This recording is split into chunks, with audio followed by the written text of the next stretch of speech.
белгилүү болгондой Кыргыз Республикасынын президентинин тапшырмасына ылайык жана Кыргыз Республикасынын министрлер кабинетинин кризиске каршы планын ишке ашуунун алкагында бизнес чөйрөсүнүн өкүлдөрүнө финансылык жардам көрсөтүү максатында Кыргыз Республикасынын финансы министрлиги, Дүйнөлүк банк жана Азия инфраструктуралык банкы тарабынан каржыланган жеке жана каржы секторунун ыкчам колдоо долбоорун ишке ашырууда жеке ишкерлер коммерциялык банктарга барса акча жок деп коюшу мүмкүн, же болбосо жарымын пайызсыз алгыла, жарымысын биздин кредиттик насыя менен алгыла деген сөздөр жүрүп атат.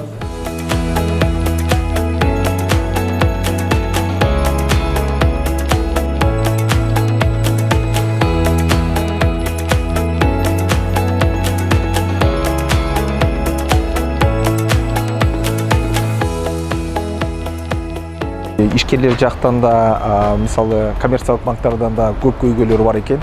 Ушо азыр биздин Ош шаарынын эки региондун жетекчилери менен жана Ош облусунун жетекчиси менен жолугушуп көп нерселерди талкууладык. Финансы министрлиги 11 коммерциялык банктар менен келишим түзгөн. Бул долбоор боюнча ал эми өтө прогрессивдүү жана биринчи орунда турган бул Айыл банкы.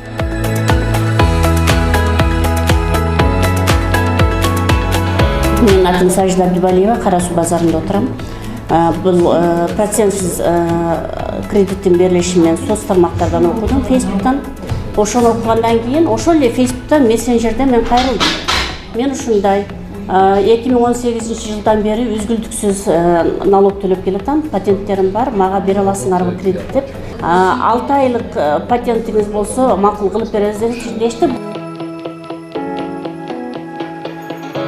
Пайызсыз кредит берүү программасы бизде аябай жакшы жүрүп атат. Бул программа ишкерлер үчүн аябай пайдалуу.